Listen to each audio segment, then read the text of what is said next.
कि हमें मिलना चाहिए। हम चाहते हैं पूरे देश में सबका हो, इक्विटेबल डिस्ट्रीब्यूशन हो। पर जब पिछले 10 साल से महाराष्ट्र देख रहा है कि वहाँ पे भी इंफ्रास्ट्रक्चर नीड्स हैं। अब आप बारिश देख रहे हैं मुंबई में, अब बारिश पुणे में देख रहे हैं, वहाँ पर आप देख रहे हैं क्या परिस्थिति है। तो क्या हमें वहाँ पे इंफ्रास्ट्रक्चर इंप्रूव नहीं करना चाहिए? क्या सरकार को उस पर ध्यान नहीं देना चाहिए? लेकिन अभी जब प्रधानमंत्री गए थे उन्होंने 15,000 करोड़ रुपए की परियोजनाओं का शिलान्यास किया था। अभी मुश्किल से मुझे लगता है 10 दिन पुरानी बात है। एक दरभंगा में एम्स का भी शिलान्यास हुआ है। कितने साल हो गए हैं? वो एम्स आपको पता है बना है कि नहीं बना है? बट बिहार की तस्वीर तो बहुत बदली है प्रियंका नहीं, जी। एम्स जो दरभंगा का है, कब फाउंडेशन स्टोन लगाया गया उसका? और क्या वहाँ पे कोई इलाज करने गया है? तो इनकी जो फाउंडेशन स्टोन है, स्पेशल सेरेमनीज हैं, कुछ नहीं है, सिर्फ उनकी प्रचार यात्रा है। वो देश के प्रधानमंत्री कम है, प्रचार मंत्री ज़्यादा हैं कि उनके ऊपर प्रचार बना रहे। मैं तो कहती हूँ रेलवेज का भी काफ़ी बजट प्रचार में ही जाता है। और ये जो भी अनाउंसमेंट करते हैं, कितने कंप्लीशन हुए हैं, आई थिंक वहाँ से अगर जज करें तो ज़्यादा ठीक रहेगा। Priyanka ji, you have been a leader that women's admire a lot. आपकी बातें आपने हर मुद्दों पर एड्रेस किया है, महिलाओं के मुद्दों पर, महिलाओं को कैसे और सशक्त होना चाहिए। पार्टी कोई भी रही हो, महिला एक मुद्दा आपका हमेशा रहा है। बिजनेस को लेकर, देश की आर्थिक व्यवस्था को भी लेकर आपकी समझ और आपकी पकड़ बहुत अच्छी है। ऐसे में मैं ये कहना चाहूँगी, आप बात मुंबई की कर रही हैं, आप बात फाइनेंस कैपिटल की कर रही हैं। इस वक्त देश की सरकारें आती हैं, सरकारें जाती हैं, लोग भी पार्टियों में रहते हैं, पार्टियां छोड़कर दूसरी पार्टियों में जाते हैं, लोग भी जॉब्स में रहते हैं, जॉब्स छोड़कर दूसरे जॉब डेफिनेटली जाते हैं। इस वक्त महाराष्ट्र का जो पॉलिटिकल सिनेरियो हमने देखा है, पिछले 5 साल में जितने उतार और जितने चढ़ाव हमने देखे हैं, आने वाले टाइम में आपको क्या लगता है महाराष्ट्र की सियासत किस तरफ अपना रुख अख्तियार करती हुई नजर आ रही है? ये तो मैं बगैर किसी संदेह से बोल सकती हूँ, विदाउट अ डाउट। अभी तो आपने ट्रेलर देखा है लोकसभा चुनाव में, जहाँ भारतीय जनता पार्टी 21 सीट से 9 सीट पे आई है और उनके बाकी जो भी इर्द गिर्द जो दल हैं उनने मुंह की खाई है। विधानसभा चुनाव होगा जो box office hit Maha Vikas Aghadi के लिए होगा, और सुपर डुपर हिस्टोरिक फ्लॉप जो होने वाला है वो ये भारतीय जनता पार्टी का ठगबंधन होने वाला है। ये मैं आपको टोटल कॉन्फिडेंस से बोल रही हूँ, और मैं इस ओवर कॉन्फिडेंस से नहीं बोल रही हूँ। कॉन्फिडेंस इसलिए आ रहा है क्योंकि जो जनता का प्रेम है, जो जनता ने विश्वास जताया है, और जनता ने जो हमें समर्थन दिया है कि हाँ जो आप कर रहे हैं, और जो आपका कार्यकाल था, उद्धव साहब का जो कार्यकाल था, he was amongst the top 5 popular chief ministers. उन पे पहले आरोप लगाए जाते थे कि इनके पास एक्सपीरियंस नहीं है, ये कैसे चला पाएंगे। फिर कहा जाता 3 पहिए की सरकार है। फिर कोविड हुआ, पुत्र मोह का भी आरोप था उन पर। पुत्र मोह बोले, जो मोह बोलना है उनको बोले, हिंदू धर्म को छोड़ा बोले, जो करना है बोले। पर उन्होंने जिस तरीके से काम किया वो हमारे हिंदू धर्म का साक्षात्कार बने। ठीक है प्रियंका जी, इसीलिए आज मैं एक सेकंड, हाँ, सॉरी, प्लीज, क्योंकि प्लीज, मेरे महाराष्ट्र की बात है ना, प्लीज। तो इसलिए मैं कह सकती हूँ इस कॉन्फिडेंस से कि जो भी परिस्थिति बदली गई, वो ज़बरदस्ती का बदलाव लाया गया था कि भारतीय जनता पार्टी की तरफ से। वो भी 5 साल विपक्ष में रहकर इंतजार कर लेते तो शायद हो सकता है जनता निर्णय ले लेती, पर उन्होंने जो सरकार तोड़ने का काम किया और विश्वासघात महाराष्ट्र से किया, वो जनता ने देखा है, और इसलिए हम कॉन्फिडेंट हैं। प्रियंका जी, ये एक मेजर पॉलिटिकल डेवलपमेंट हमने महाराष्ट्र में देखा, जहां पर शिवसेना में स्प्लिट, उसके बाद एनसीपी में स्प्लिट। तो आपको लगता है ये जो स्प्लिट था, इससे जो सिंपैथी थी वो दोनों फ्रैक्शंस को मिला, पवार फ्रैक्शन को और उद्धव ठाकरे फ्रैक्शन को? बिल्कुल बिल्कुल। देखिए ये महाराष्ट्र की जो, अगर आप कल्चरल हिस्ट्री देखेंगे और उनकी जो पॉलिटिकल हिस्ट्री भी देखेंगे, तो जब जब महाराष्ट्र में किसी ने विश्वासघात किया है, छत्रपति शिवाजी महाराज के समय से लेकर बाकी सारे जो भी समय हमने देखे हैं, उन लोगों ने मुंह की खाई है। तो वो हिस्ट्री बदली नहीं है महाराष्ट्र की, और लोकसभा ने भी दिखा दिया वो इतिहास भी नहीं बदलने वाले हैं। महाराष्ट्र की जनता सजग है, समझदार है, और विश्वासघातियों के साथ तो कभी खड़ी होने वाली नहीं है। बीजेपी चूंकि सेंटर में है, और महाराष्ट्र में भी हमने देखा था कि जब फडणवीस की सरकार थी, उनसे पहले अब एकनाथ शिंदे की बात की जाए, कैसे जोड़ तोड़ की राजनीति रही है, इस पर भी लगातार चर्चा रही है। ऐसे में आपका भी कांग्रेस से ताल्लुक रहा है, और मैं ये समझना चाहती हूँ प्रियंका जी आपसे, महिलाओं को लेकर, क्योंकि अगर मैं सबसे सेफेस्ट सिटी की बात करूँ, I have many people those I know those who are in Mumbai right now. Mumbai has a very safe picture than you compare it to Delhi. Safety को लेकर, वुमेन एम्पावरमेंट को लेकर, सेल्फ हेल्प ग्रुप्स को लेकर, बॉलीवुड को लेकर, महिलाओं के लिए वो कौन सी तस्वीर है जो अगर आने वाले समय में तस्वीर महाराष्ट्र की बदलती है सरकार की, तो वो काम आप लोग करेंगे? सबसे इम्पोर्टेंट महिलाओं के लिए तस्वीर वो है कि जो जिस तरीके से वो अपनी तकदीर बदलना चाहती हैं, हम उनको सहायता दें, हम उनके साथ खड़े रहें, कंधे से कंधा मिलाकर खड़े रहें, पॉलिसीज़ बनाते रहें। वो आर्मी में जाना चाहती हैं या बॉलीवुड में जाना चाहती हैं, वो तेलुगु फिल्म्स करना चाहती हैं या पॉलिटिक्स में आना चाहती हैं, वो बिजनेस वुमेन बनना चाहती हैं या इंजीनियर बनना चाहती हैं, डॉक्टर बनना चाहती हैं या टीचर बनना चाहती हैं या PhD एक्सपर्ट बनना चाहती हैं। महिला कुछ भी कर सकती है। जो कहते हैं ना, स्त्री है कुछ भी कर सकती है।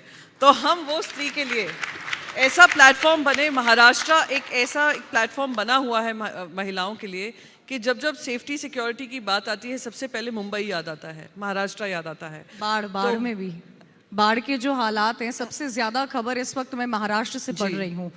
तो वही जो भी सरकार आती है जाती है, उद्धव जी की भी सरकार रही है, लेकिन ऐसा क्यों है? हम देश की फाइनेंस कैपिटल की बात कर रहे हैं मैम, ऐसा क्यों है? कौन सी बॉडी है जो मुंबई में सड़कें आज भी, पुणे में, ठाणे में, अंधेरी में, वर्सोवा में सड़कों का ये हाल होता है? I am very happy you asked this question. ये बहुत इंपॉर्टेंट क्वेश्चन है।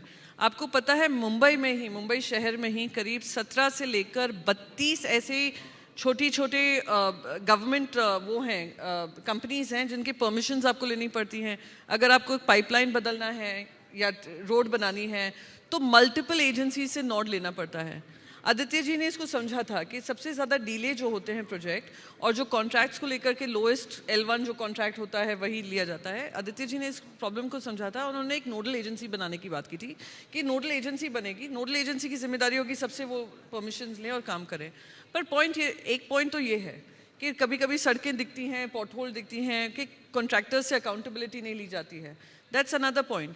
तीसरा पॉइंट है कि ये एक सबसे बड़ा करप्शन का एक माध्यम बन चुका है कि आप रोड वर्क्स अनाउंस कर दीजिए। अब देखिए, इतने नेशनल हाईवेज़ का इतना बड़ा कवरेज आया था, इतने सारे नेशनल हाईवेज़ इंफ्रास्ट्रक्चर का कितना फंड दिया है केंद्र सरकार ने, और किसके अंतर्गत आता है? केंद्र सरकार की रोड एंड इंफ्रास्ट्रक्चर जो नितिन गडकरी जी के अंतर्गत आता है। सारे नेशनल हाईवेज़ में इतने पॉटहोल्स हुए हैं।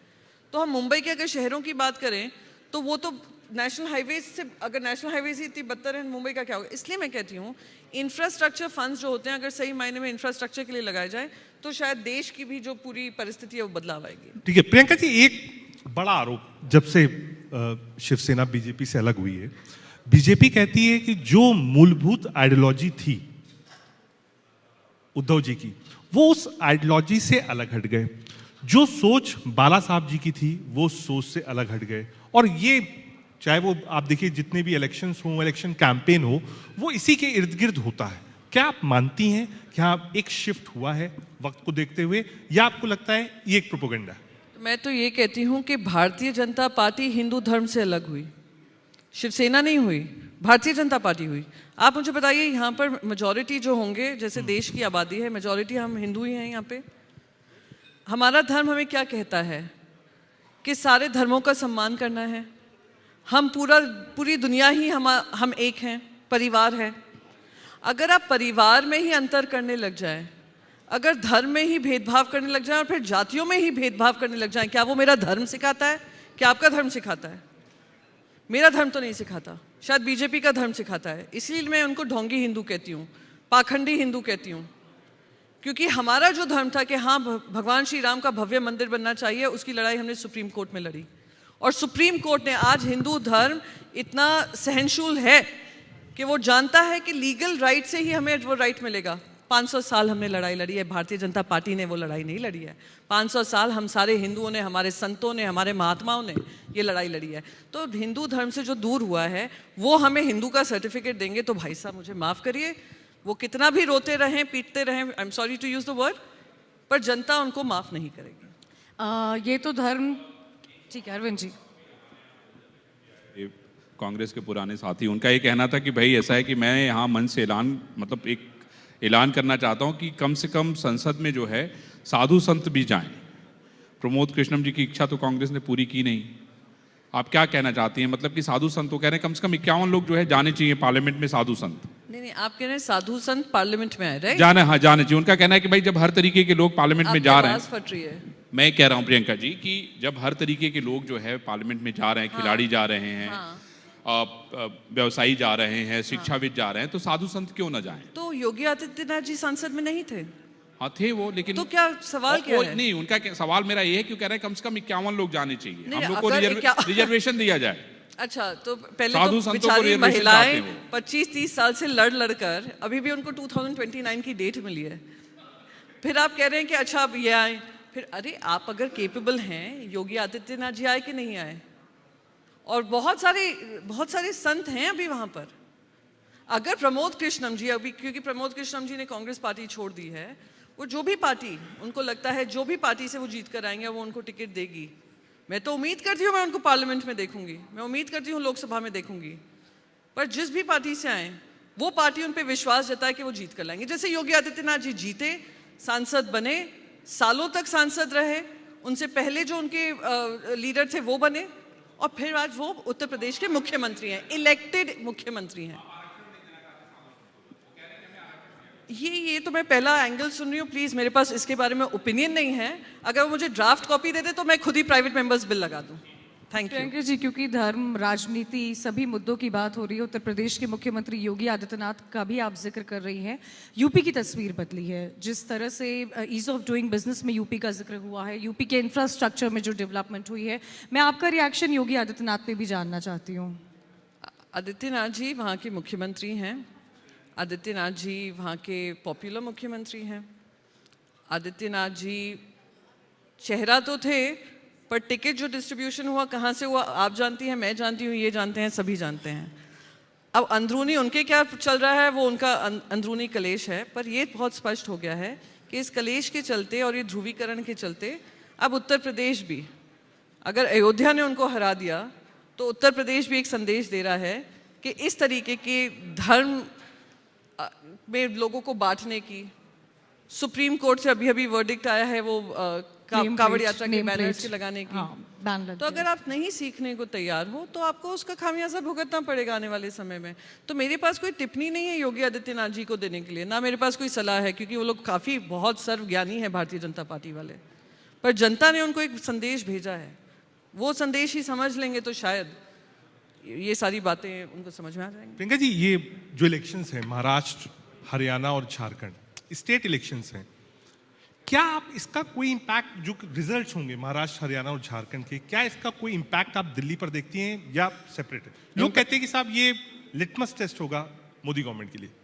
कोई लिटमस टेस्ट किसी के लिए नहीं है, ये फाइनल टेस्ट है कि अब बदलाव और परिवर्तन इन 3 चुनावों के बाद दिल्ली में आने वाला है, मैम केंद्र सरकार में आने वाला है। Let me also be very specific. Ma'am, ये जो इंडिया ब्लॉक बना, इतनी पार्टी साथ में आए, सबने चुनाव लड़ा, सीट्स भी बढ़ी, बीजेपी की सीट्स पिछले के मुकाबले कम आई, लेकिन लार्जेस्ट पार्टी थी, सरकार बनाई।